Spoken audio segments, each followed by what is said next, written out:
Assalamualaikum warahmatullahi wabarakatuh. Bismillah walhamdulillah wassalatu wassalamu ala rasulillah Muhammad ibn Abdullah wa ala alihi wa sahbihi wa man tabi'ah wa wala amma ba'd. Apa kabar saudara-saudariku?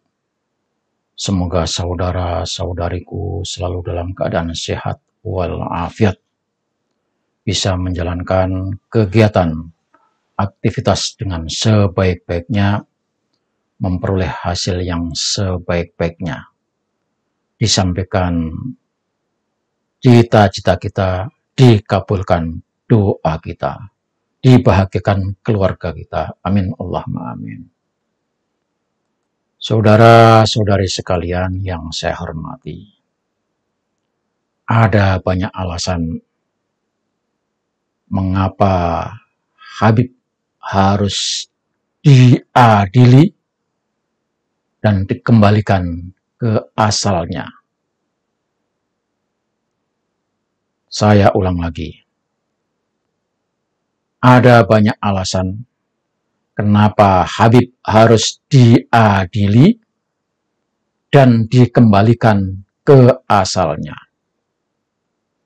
Setidaknya ada 5 alasan yang paling prinsip menurut saya. Saudara sekalian, dari sisi kemanusiaan, kita sama sekali tidak boleh membenci para habib. Kabib harus disayangi layaknya manusia dan tidak boleh dihinakan.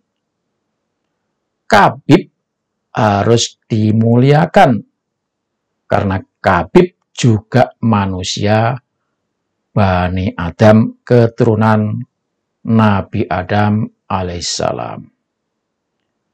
Tetapi saudara-saudari, dari sisi keadaban, dari sisi perbuatan, dari sisi tata krama sopan santun, kita harus memberikan penilaian.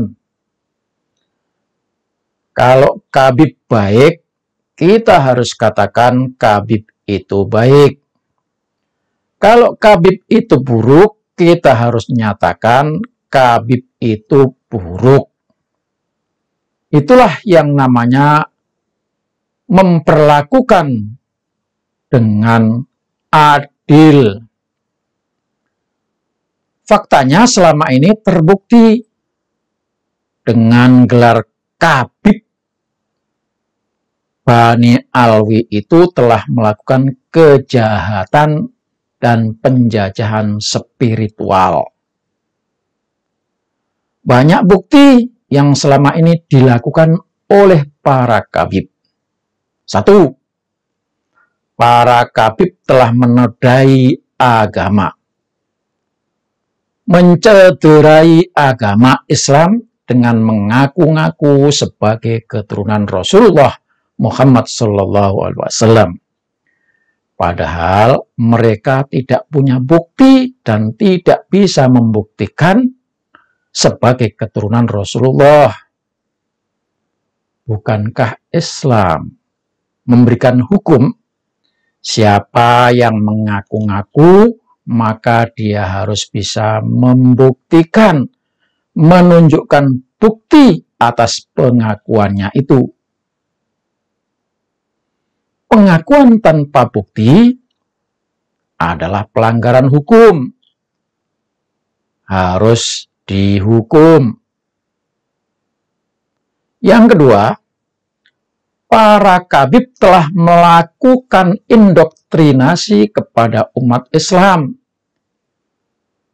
dengan kalimat, cintamu kepada Rasulullah hanya bisa sampai kalau kamu cinta kabib. Ada lagi, percuma Anda mengamalkan Al-Quran kalau tidak cinta kabib. Luar biasa. Dobosnya kabib.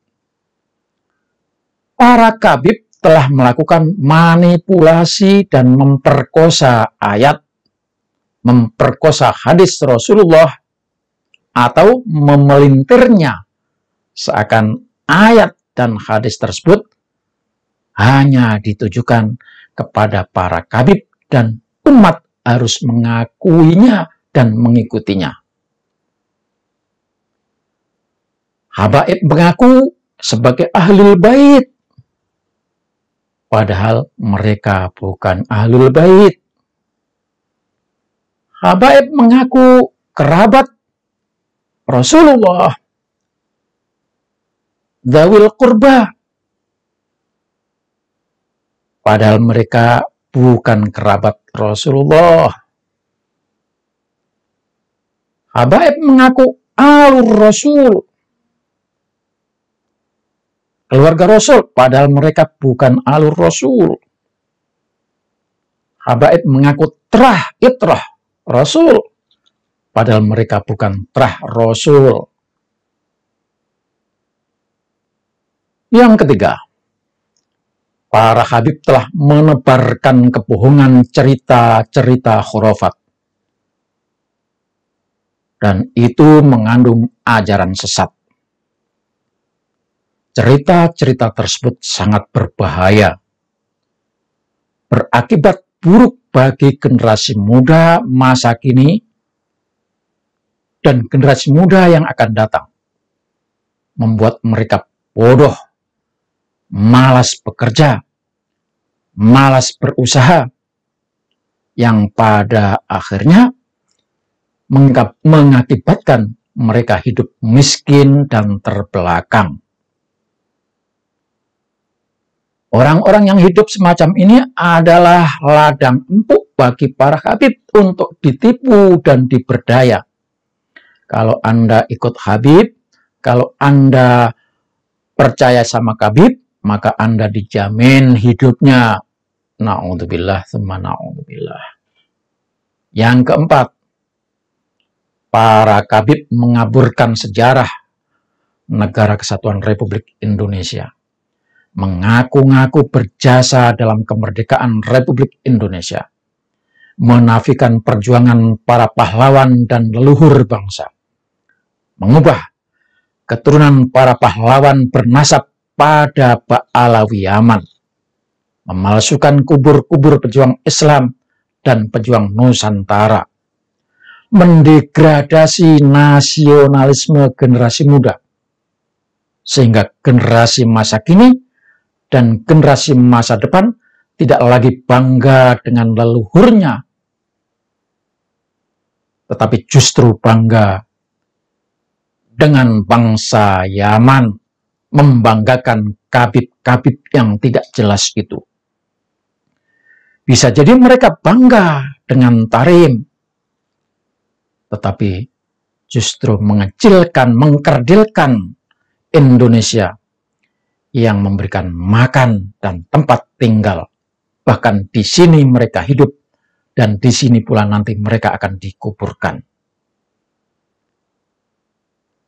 Inilah yang sudah dialami, dirasakan, dan diyakini oleh para mukibul. Sehingga mukibul itu adalah manusia-manusia yang sudah kehilangan segala-galanya. Kehilangan harga diri, kehilangan akal, kehilangan logika, hanya patuh kepada para kabib. Yang kelima, para kabib merasa sebagai manusia paling bermartabat kelas atas, menganggap dirinya sebagai majikan dan rakyat Indonesia sebagai budaknya, ngaku sebagai manusia yang paling mulia, ngaku menjadi manusia yang punya hak memasukkan orang ke dalam surga, mengaku sebagai manusia yang diberi hak bisa membuat celaka dan membuat orang sengsara, juga mengaku sebagai manusia yang bisa membuat orang beruntung. Dalam posisi seperti ini, para habib melakukan pendawiran, pelecehan terhadap perempuan dan pemerkosaan. Pelecehan terhadap perempuan dan pemerkosaan dalam berbagai bentuk. memperkosa orang untuk memberikan uang, memperkosa orang untuk membeli barang dengan harga sesuka-sukanya. Para habib telah mengingkari adat dan budaya bangsa Indonesia, lalu menggantinya dengan budaya Yaman. Ini sungguh bertentangan dengan adab dan asas kemanusiaan yang ada di negeri Indonesia tercinta ini, di mana setiap orang adalah setara dan sama di hadapan hukum. Setiap warga negara harus menjaga budaya adiluhung, kearifan lokal, dan norma-norma yang berlaku di tengah masyarakat. Saudara-saudari sekalian, masih banyak lagi alasan lain yang memaksa para habib harus mengaku sebagai manusia biasa, bukan keturunan Rasulullah. Maka sadarilah para habaib, sebelum rakyat Indonesia mengambil sikap tegas atas kejahatan kalian. Sadarlah wahai mukibul, sebelum rakyat Indonesia memberikan cap kepada kalian sebagai pengkhianat bangsa. Wassalamualaikum warahmatullahi wabarakatuh.